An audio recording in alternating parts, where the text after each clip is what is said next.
दोस्तों Soviet union के जमाने में सोवियत यूनियन की तरफ से एक बहुत ही भयंकर हथियार को बनाया गया था। और दोस्तों ये जो भयंकर हथियार है ये इतना क्षमता वाला हथियार है कि ये एक बार में ही पूरा दुनिया को तबाह कर सकता है। दोस्तों मैं यहाँ पे किसी परमाणु हथियार या किसी इंटरकॉन्टिनेंटल रेंज बैलिस्टिक मिसाइल का जिक्र नहीं कर रहा हूँ, बल्कि ये एक तरीके का एयरक्राफ्ट था। पर दोस्तों इस हथियार को बनाने के कुछ ही साल बाद ही सोवियत यूनियन टूट गया और उसके बाद इन हथियारों का जिम्मेदारी रशिया के हाथ में आ गया। और दोस्तों अब रशिया के तरफ से अपने बेड़े को और ताकतवर बनाने के लिए लड़ाई के दरमियान, मतलब रशिया और यूक्रेन लड़ाई के दरमियान बड़े मात्रा में इन हथियारों को अपने बेड़े में शामिल किया जा रहा है। दोस्तों मैं यहाँ पे जिस एयरक्राफ्ट का जिक्र कर रहा हूँ वो असल में एक भयंकर बॉम्बर एयरक्राफ्ट है जिससे कि Tu-160 व्हाइट सॉर्न कहा जाता है। और दोस्तों इसे नेटो के देशों के द्वारा ब्लैक जैक नाम भी दिया गया है। बेसिकली दोस्तों ये जो एयरक्राफ्ट है ये एक supersonic variable swept wing heavy strategic bomber है। और दोस्तों ये भयंकर बॉम्बर एक ही बार में 45 टन बॉम्ब्स को लेके उड़ान भर सकता है। और रिपोर्ट में दावा किया जा रहा है कि इस तरीके के करीबन 70 भयंकर बॉम्बर आने वाले समय में रशिया को मिलने जा रहा है, जिनमें से पहला 4 बॉम्बर तो इसी साल मतलब साल 2023 में ही रशिया को मिल जाएगा। अब दोस्तों रशिया और यूक्रेन के लड़ाई के दरमियान रशिया को असल में ऐसे हथियारों का जरूरत है जो कि वेस्टर्न देशों को डराने में और वेस्टर्न देशों को इस लड़ाई से दूर रखने में मदद करे। और Tu-160M बॉम्बर असल में एक ऐसा हथियार है जिससे लगभग सभी देश डरता है और अमेरिका भी डरता है।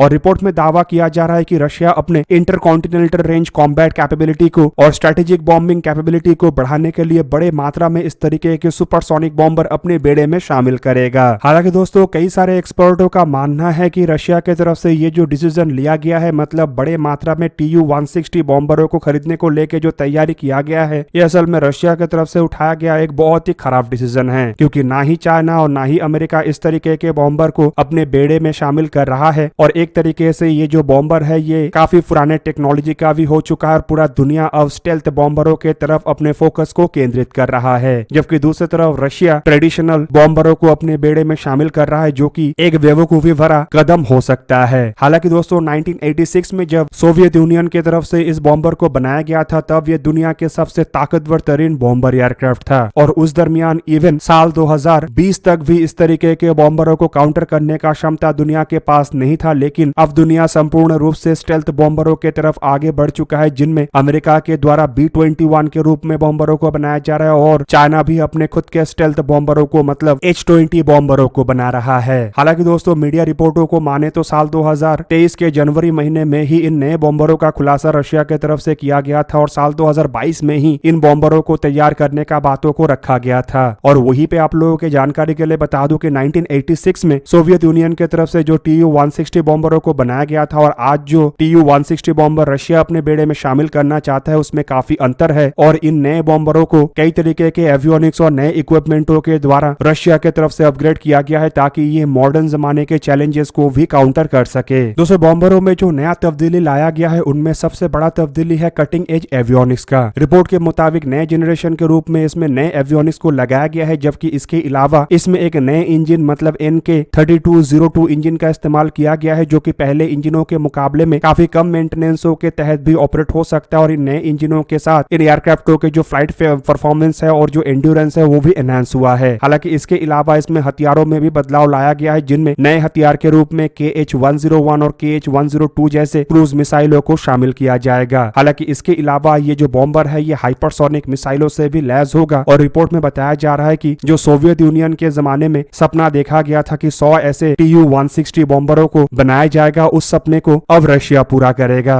हालांकि दोस्तों अगर देखा जाए तो इन 70 के 70 जो बॉम्बर है इसे संपूर्ण रूप से नया नहीं बनाया जाएगा, बल्कि सोवियत यूनियन के जमाने में जिन बॉम्बरों को मतलब जिन 28 सीरियल प्रोडक्शन बॉम्बरों को बनाया गया था उनमें से 16 बॉम्बर अभी भी रशियन एरोस्पेस फोर्सेस में है, जिसे कि M2 स्टैंडर्ड में अपग्रेड किया जा रहा है। और बाकी के जो 54 बॉम्बर है उसे नए तरीके से बनाया जाएगा, जिसके बदौलत रशिया के पास कम से कम 70 नया जनरेशन के बॉम्बर हो सकेगा। अब दोस्तों Tu-160 बॉम्बरों के प्रोजेक्ट को देखा जाए तो फिलहाल ये रशिया के लिए सबसे महत्वपूर्ण प्रोजेक्टों में से एक है, क्योंकि फिलहाल रशिया के एयरफोर्स के बेड़े को अगर देखा जाए तो ये जो बेड़ा है ये संपूर्ण रूप से Tu-22 और Tu-95 जैसे बॉम्बरों के ऊपर ही टिका हुआ है, जिनमें से रशिया के पास 65 Tu-22 बॉम्बर है जो कि 73 में बनाया गया था। और दोस्तों ये जो बॉम्बर है ये सुपरसोनिक बॉम्बर तो है, लेकिन इतने अधिक पेलोड को कैरी नहीं कर सकता है। जबकि दूसरी तरफ अगर Tu-95 बॉम्बर को देखा जाए तो ये द्वितीय विश्व युद्ध समाप्त समाप्त होने के कुछ ही साल बाद बनाया गया था और ऐसे 42 बॉम्बर रशिया के बेड़े में है। लेकिन दोस्तों ये काफी पुराने जमाने के बॉम्बर है जो कि हैवी पेलोड तो ले सकता है लेकिन नए जनरेशन के चैलेंजेस को काउंटर नहीं कर सकता। और ऐसे में दोस्तों नया जनरेशन के ताकतवर तरीन बॉम्बरों का जरूरत है जो कि हैवी पेलोड को भी कैरी कर सके और लंबे दूरी तक तेज रफ्तार में उड़ान भी भर सके। और रशिया और यूक्रेन के लड़ाई के दरमियान रशिया को फिलहाल ऐसे बॉम्बरों का आवश्यकता इसलिए भी अधिक महसूस हो रहा है क्योंकि आने वाले समय में अगर ये लड़ाई कोई बड़ा रूप लेता है तो रशिया के सर्वाइवल के लिए रशिया को लंबे दूरी में जाके दुश्मन के बेसिस को और दुश्मन के हथियारों के ठिकानों को तबाह करना पड़ेगा। अब दोस्तों सोवियत यूनियन के जमाने में बनाए हुए ये Tu-160 बॉम्बरों को अगर देखा जाए तो ये काफी खास बॉम्बर है। रिपोर्ट के मुताबिक इन बॉम्बरों ने अपना फर्स्ट फ्लाइट 18 दिसंबर 1981 को भरा था और 1987 के अप्रैल महीने में इसे सोवियत यूनियन के बेड़े में शामिल किया गया था। 1984 से लेकर 1992 और फिर उसके बाद 2002, 2008, 2017 और 2021 से इन बॉम्बरों को बनाया जा रहा है। और रिपोर्ट के मुताबिक करीबन 37 ऐसे बॉम्बरों को बनाया जा चुका है जिनमें 9 टेस्ट फ्लाइट के वाले बॉम्बर और 28 सीरियल प्रोडक्शन है जिनमें से केवल 16 बॉम्बर ही अभी भी सुरक्षित है। दोस्तों इस तरीके के बॉम्बर को ऑपरेट करने के लिए 4 क्रू मेंबर का आवश्यकता होता है जिनमें एक पायलट, एक को पायलट, एक बॉम्बरडियर और एक डिफेंस सिस्टम ऑफिसर होते हैं। दोस्तों इसके अगर आकार को देखा जाए तो ये किसी भी तरीके के ट्रांसपोर्ट एयरक्राफ्टों से छोटा नहीं है और इसका लंबाई करीबन 54.1 मीटर मतलब 177 फीट 6 इंच है, जबकि इसका विंग स्पैन करीबन 55.7 मीटर मतलब 182 फीट 9 इंच है, वो भी 20 डिग्री के एंगल में। और अगर 65 डिग्री का एंगल होता है तो इसके जो विंग स्पैन है ये 35.6 मीटर मतलब 117 फीट तक हो जाता है। बॉम्बर की अगर हाइट देखा जाए तो ये 13 मीटर मतलब करीबन 43 फीट है। और इसके अगर विंग एरिया को देखा जाए तो विंग अगर स्वेप्ट होता है तो ये 360 मीटर स्क्वायर मतलब 3875 स्क्वायर फीट का होता है और विंग अगर स्प्रेड होता है तो ये 400 मीटर स्क्वायर मतलब 4300 स्क्वायर फीट का है। दोस्तों इस बॉम्बर के अगर वजन को देखा जाए तो इसका एम्प्टी वेट 1,10,000 किलोग्राम है और ग्रॉस वेट करीबन 2,67,600 किलोग्राम है। बॉम्बर के मैक्सिमम टेक ऑफ वेट करीबन 2,75,000 किलोग्राम है। जबकि दोस्तों इतने हैवी बॉम्बर को ताकत देने के लिए इसमें 4 NK-321 after burning turbofan engine का इस्तेमाल हुआ है जिनमें से हर एक इंजन का ड्राई थ्रस्ट करीब 137.3 किलोन्यूटन और मैक्सिमम आफ्टर बर्निंग थ्रस्ट करीबन 245 किलोन्यूटन तक है। और दोस्तों इससे ही आप लोगों को अंदाजा लग गया होगा कि इन बॉम्बरों में कितना ताकतवर इंजन का इस्तेमाल हुआ होगा। दोस्तों इन ताकतवर इंजनों के सहारे ये जो बॉम्बर है ये अधिकतम 2220 किलोमीटर पर आवर में ट्रैवल कर सकता है जो कि मार्क 2.05 होता है और इसके क्रूजर स्पीड करीबन 960 किलोमीटर पर आवर है। रिपोर्ट के मुताबिक दोस्तों ये जो बॉम्बर है ये अगर 5% फ्यूल रिजर्व में एक मिनिमम पेलोड को लेकर उड़ान भरता है तो 12,300 किलोमीटर दूर तक आसानी से उड़ान भर सकता है। और मैक्सिमम स्पीड में मैक्सिमम पेलोड के साथ अगर ये उड़ान भरता है तो 2000 किलोमीटर और अगर सबसोनिक स्पीड में मैक्सिमम पेलोड के साथ उड़ान भरता है तो ये 7300 किलोमीटर दूर तक आसानी से उड़ान भर सकता है। जबकि दोस्तों इसके सर्विस सीलिंग मतलब ऊंचाई में जाने का अगर क्षमता को देखा जाए तो ये 16 किलोमीटर मतलब 52,000 फीट से भी अधिक ऊंचाई में जा सकता है। और दोस्तों बॉम्बरों के अगर हथियारों को देखा जाए तो इसमें 2 इंटरनल वेपन बे है जिसके सहारे ये 45,000 किलोग्राम मतलब 45 टन के पेलोड को कैरी कर सकता है। दोस्तों इसके जो 2 इंटरनल वेपन बे है इसमें असल में 2 रोटेटरी लॉन्चर लगाया गया है जिनमें से हर एक launcher either 6 KH-55 SM, KH-101, KH-102, KH-555 और KH-BD जैसे क्रूज मिसाइलों को कैरी कर सकता है या फिर हर एक लॉन्चर के द्वारा 12 KH-15 जैसे शॉर्ट रेंज के परमाणु हथियारों को कैरी किया जा सकता है। मतलब दोस्तों एक बॉम्बर 24 परमाणु हथियारों को कैरी कर सकता है जो कि किसी भी देश को उसके जड़ से मिटाने के लिए या नक्शे से संपूर्ण रूप से मिटाने के लिए काफी है। दोस्तों आप लोगों को क्या लगता है कि रशिया के द्वारा इतने समय के बाद जब पूरा दुनिया स्टेल्थ बॉम्बरों की तरफ आगे बढ़ रहा है तो क्यों इतने बड़े मात्रा में इस तरीके के ट्रेडिशनल बॉम्बरों को अपने बेड़े में शामिल किया जा रहा है? कमेंट करके अपने राय अवश्य दीजिए। दोस्तों आज के इस वीडियो को यही पे ही करते हैं समाप्त। किसी और एक दिन किसी और एक वीडियो में मिलेंगे, तब तक के लिए जय हिंद, वंदे मातरम।